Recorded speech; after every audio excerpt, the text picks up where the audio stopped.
નમસ્કાર મિત્રો, હું છું સુખદેવ ગઢવી અને હું છું ભીખુદાન ગઢવી.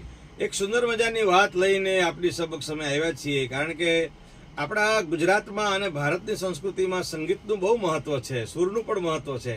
તો સૂર, શબ્દ અને તાલ, આ ત્રણનો ત્રિવેણી સંગમ, એવા અનેક આપણા ગુજરાતના ગામડે ગામડે શહેરોમાં અનેક કલાકારો છે. અને એ કલાકારોમાં ભાઈઓ પણ છે, બહેનો પણ છે, નાના બાળકો પણ છે. ત્યારે આવા કલાકારોને ગોતી અને એમને સ્ટેજ આપવું, એમની કલાને બહાર લાવી, એમનું ઇન્ટરવ્યૂ લેવું, આવું એક અઘરું કાર્ય અમારા પરમ મિત્ર ભવાન યોગીરાજ કરી રહ્યા છે. અને એમની સુંદર મજાની એક ચેનલ છે, એટલે રંગમંચ ચેનલ. તો આ ચેનલને આપ લાઈક કરજો, શેર કરજો અને સબસ્ક્રાઈબ કરજો. અને આવા દીકરા દીકરીઓને પ્રોત્સાહન આપજો. સૂર, શબ્દ અને તાલના આ સાધકોને અમારા વંદન, રંગમંચ ચેનલને પણ અમારા વંદન, અને ભવાન યોગીરાજને અમારી શુભેચ્છા. જય માતાજી. જય માતાજી.